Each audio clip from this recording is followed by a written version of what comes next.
Welcome back to the September Chalk Bucket. It is my complete pleasure as the owner of CrossFit Los Angeles to introduce one hardworking, talented, brilliant coach we lovingly refer to as Chip. Now, his real name is Matt Chipala, but we refer to him as Chip. So if you've never met this guy and you'd like to, or you come around CrossFit Los Angeles, he may or may not have the mustache and he may or may not have this short of hair, but you can see the wonderfully brown eyes with the always trimmed eyebrows and know that this is Chip. Now, the reason I'm introducing Chip this month is because he is the director of our programming at CrossFit Los Angeles. He's taken that job over from me.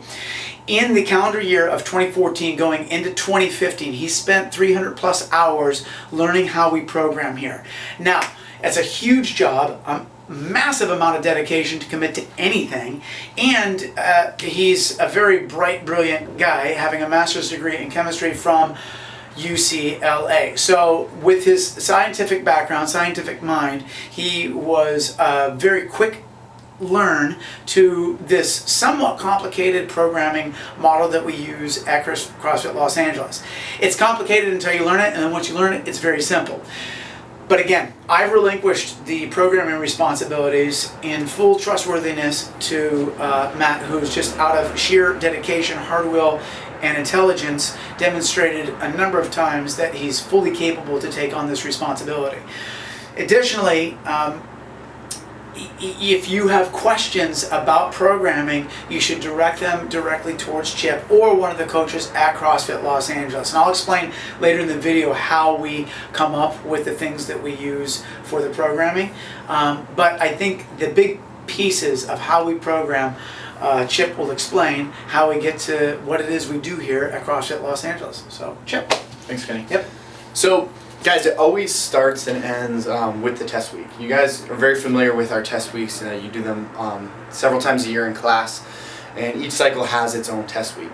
That's how this test week is going to inform and influence the entire cycle of training. How do we come up with those test weeks, though? Well, that has a lot to do with the entire staff.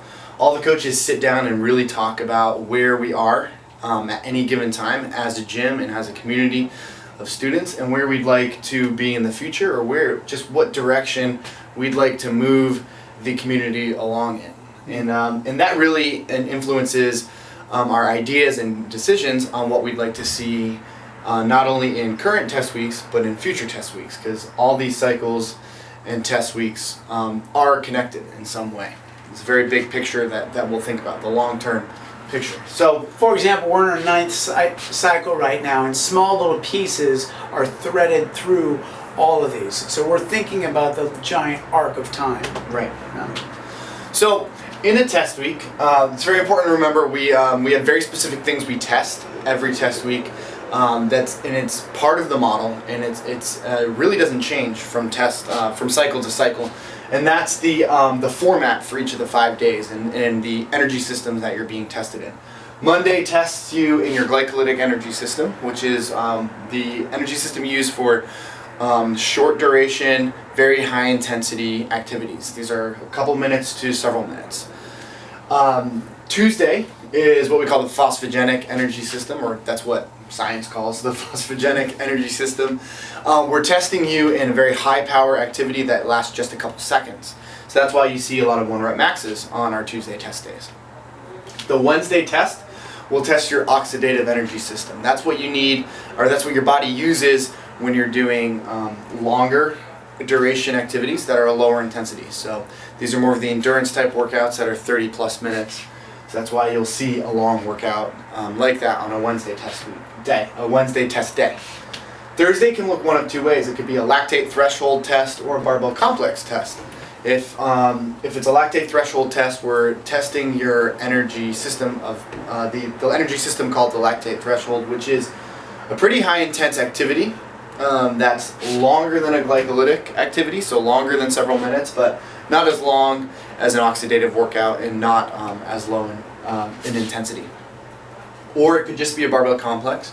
Sometimes it can be both at the same time. Lastly, on Friday, we're testing body weight movements. It's usually almost all body weight movements in the Friday workout, or completely just body weight movements. So that really will not change from cycle to cycle. What does change are the movements inside of the cycle, or inside of the test week. So what Chip's saying is there's a lot of ways to be fit, and we're very obviously heavily influenced by the origins of CrossFit, which says somebody who can move with high power for a couple of minutes is very fit. And then we can also say somebody who can move a lot of weight or very explosively or jump very powerfully is also fit. And then we can also say somebody who can move over a little bit longer duration in the more endurance sort of realm is also fit. Then somewhere in between all of that, we can also qualify as fit. And then also, you know, how you move your individual body in space and time is critical to fitness. So what you're looking at in a test is a very balanced idea of fitness. And so that is our goal, is to say, look, we're going to prove that we're going to get you as well-rounded as we possibly can, given the different considerations to what fitness is. So this testing week is really critical. But as Matt's saying, there's all these different elements, and he's got the really challenging job of putting all these elements into a gumbo. And so sometimes students go, well, how do you get up all these different things to come up with the different concoctions for the practice days? And so Chip, would you describe how we get to our practice days, for example? Absolutely. So once we write our workouts for the test week, we can see which movements we're going to be using, which we call those skills or elements. We can see what we're going to be using and testing in those workouts, and that tells us right away we're going to use those same things on all the practice days in that cycle. Now what we have to decide is which of these elements has a higher priority, which of them has a lower priority, which of them are we going to focus on as skill focuses, so which ones are we going to have very dedicated practice sessions on, and all that usually has to do with the bigger picture of where we want to go as a gym as a whole. Once we decide our priorities, we're able to then decide how often we're going to expose you to each skill on practice days. So if one movement has a higher priority, you will see it more often in the cycle than a movement that has a lower priority. And we really rely on the correlate concepts, where everything we do really just boils down to 7 simple movements: jumping, running, pulling, pushing, squatting, flexing, extending, and twisting and rotating. And we can use those concepts to see overlaps in movements and identify where we can prioritize one area and where we don't need to in other areas. One example of that is the front squat and the thruster. We're testing a front squat in this cycle's Monday workout, the thruster in this cycle's Tuesday workout. There's a lot of overlap in those movements, so we can spend a lot of time on a front squat and still see the adaptation in the thruster. Absolutely. From there, we'll decide how often each movement comes up.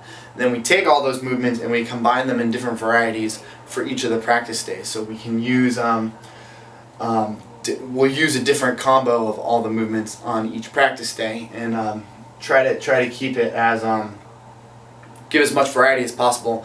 Keeping in mind, though, there is going to be repetition, and that's intended and that's necessary to see the growth and improvement in the actual movements and in those test workouts. So throughout each cycle, and let's just make sure that we're covering the bases so everybody can kind of understand. We pick the priorities. You help with the staff's assistance what things are going to be the most effective and potent to deliver adaptation across all these different movements for the cycle. We rely heavily on the basic ways that the human body moves, these 7 different ways, as we sort of identify these movement patterns at CFLA, and we prioritize those. On every given cycle, there's practice days that constitute 60% of the overall training Monday through Friday. The other 30% is what we qualify as competition days, and there's 10% of that training that we constitute as mental toughness. The big consideration is that all 3 of those things have very different context and a very different approach to each day. And that is our long-term point, to say, look, everything that we do is very thoroughly considered as far as like what we're exposing you to physically, but the long-term glue that's going to hold that together is going to be the context. So showing up to a practice day willing to work on all these different elements will help you over time. Showing up on a competition day, learning how to be gritty and to get after it and show up and be tough when you don't feel tough is a big part of that. Mental Toughness Day is basically predetermining the kind of character and the virtue of person that you intend to be, again, regardless of how you feel when you show up on that day. So huge opportunities for learning, and I couldn't be any more excited to have Chip taking over the programming. Again, if you have any questions, you can email him directly at Matt@CrossFitLA.com. And you can find me, Kenny, at CrossFit Los Angeles, or you can talk directly to one of your coaches. Again, we try not to react to what people want immediately. We try to respond thoughtfully over the arc of time, because our intent, our promise, our commitment is to look at fitness through a much longer scope and think about how we evolve each of these cycles through the years, not just let's go get this thing right here, right now, as is the case in many scenarios. Our approach is a little bit more like the hare, a little bit more like the turtle versus the hare, and so we want to take that longer road. Anyway, thanks for tuning in to the Chalk Bucket. One more time, this is Chip. He is a wonder brand when it comes to programming, and I couldn't be any more excited to have this smart guy taking the reins. Love you guys.